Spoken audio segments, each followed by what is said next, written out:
Hello everyone, let's look at the new features and changes we expect Microsoft to roll out in 2026, which will then become part of version 26H2. So first, let's talk about Windows 11 version 26H2. Currently, this update will follow the same structure as version 25H2, meaning that it will be an enablement package unlikely to include many significant changes, similar to what version 25H2 was for 24H2. As a result, new features will become available through monthly updates for version 25H2, and then Microsoft will release a small update to change the version number to 26H2. This update will renew the support for an additional 24 months for consumers and 36 months for businesses. Technically speaking, you will only see significant changes in this version if you're upgrading from an older version, such as version 23H2. Microsoft hasn't revealed the official release date. However, if the company follows the same release cycle as previous rollouts, we can expect version 26H2 to begin rolling out at the end of September or early October 2026. Okay, let's dive into the new features. First, Microsoft is preparing one of the most unexpected visual updates. After almost 3 decades of staying virtually the same, the classic run dialog box is getting a modern design.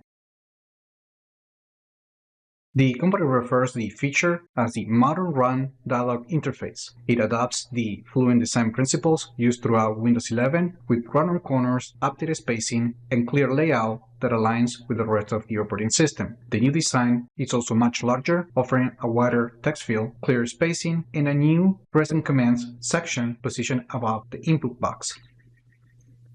As you can see right here, when you type, the interface can also surface matching apps with their respective icons.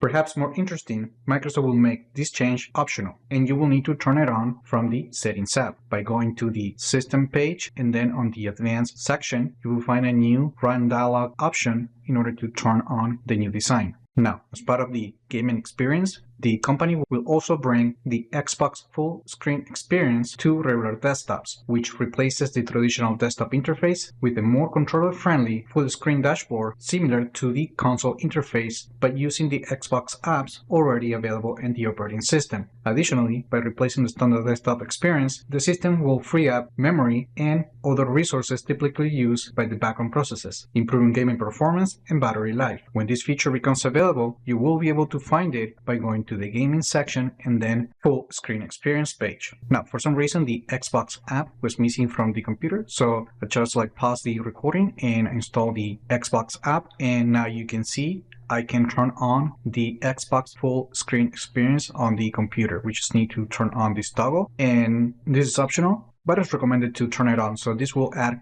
an option to switch between experiences from the task view experience. Now, in order to apply the changes, you need to restart the computer.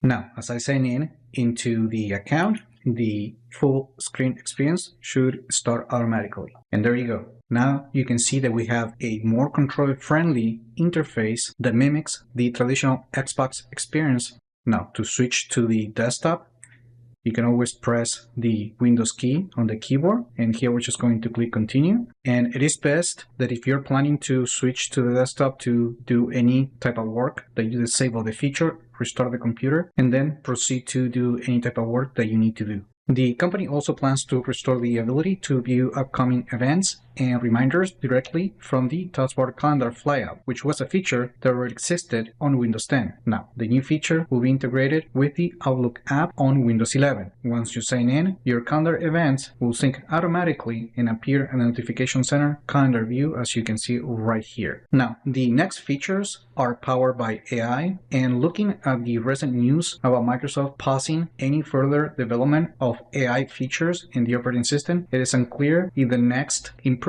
will eventually be part of version 26H2. First, Microsoft plans to embed Copilot directly into File Explorer, likely as a dock side panel similar to the details and preview panes, as you can see right here. Of course, this is a mock-up, this is not the real design. Reference uncovered in recent Windows 11 preview builds suggests that File Explorer will gain a chat with Copilot feature, allowing you to interact with files and folders without leaving the file manager. However, it is unclear how the feature will be implemented. Although Copilot is already present in File Explorer, the current implementation is superficial. This new integration changes that model because it would become an AI assistant interface for understanding and managing local data. This will be the first time Copilot operates directly within the file system rather than as a detached assistant. Now, in addition to the AI features coming to File Explorer, the application is also going to get some additional updates. For example, if we go to folder options, we can see that the company is also working on adding a new feature that allows File Explorer to preload in the background to improve the application launch performance. Since the new behavior will keep the application running in the background, it will also waste resources. As a result, the company is also adding a new option right here so you can disable the option to prevent File Explorer from preloading a startup.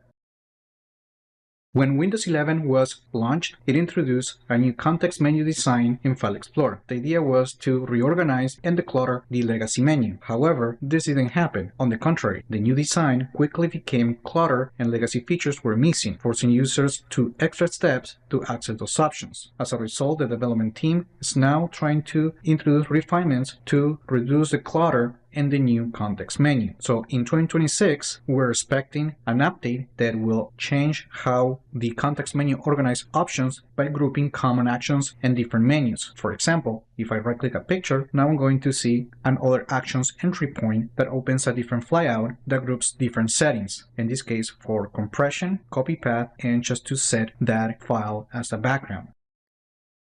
Now, if we hover over the OneDrive entry point, we're going to see that now all the OneDrive related settings are tucked in into another flyout. Now, continuing with the AI improvements coming to Windows 11, Microsoft also plans to replace the Windows search box on the taskbar with a new Copilot search box, as you can see right here. The idea is to give users quicker and easier access to interact with the chatbot to find and do pretty much anything. However, it appears that the company won't be replacing the existing search box by default. Instead, you will have to turn on the feature manually, and you will do that from the taskbar settings using this option right here. When you turn it off, you get the regular Windows search. But if we turn this on, then we get the new Copilot experience, which is actually pretty quick. When you do a search, let's just look for Copilot, you can see the results right away on a floating menu, which in my opinion is a little bit faster than the actual Windows search experience. It is important to note that you will also find an option to talk to Copilot and even to use Copilot Vision, but those changes might come in the future. And finally, if we go to the Settings app, more specifically to the AI Components page, then we're going to notice a new experimental agentic features option. So basically, Microsoft plans to introduce AI agentic features to Windows 11 that enables apps such as Copilot to automate everyday tasks, for example, organizing files, scheduling meetings, or send emails, freeing you to spend less time on routine tasks while boosting productivity and more important ones. Of course, this feature is not for everyone and is turned off by default. And as you can see, currently it's in the experimental changes. However, you can learn everything about the agentic features coming to the operating system and the security risks if you enable this feature on your computer.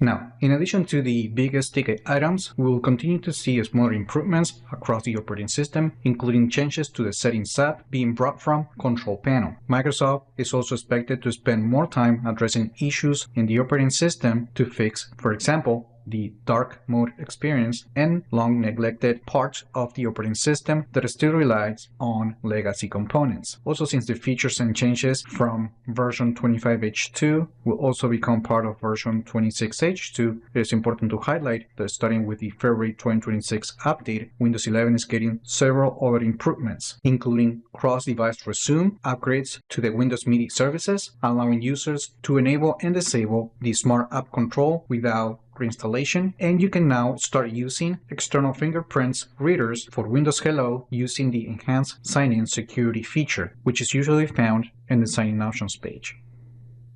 which is one right here, and a lot more. So make sure to check the link in the description that I have another video highlighting all the new changes and new features coming in February 2026, and I will do my best to continue delivering regular videos highlighting new features coming to the operating system. Now, let me know what you think about these new features coming in 2026. Like the video, share it, subscribe to the channel if you haven't done that yet, and I just hope this video was informative for you, and I would like to thank you for viewing.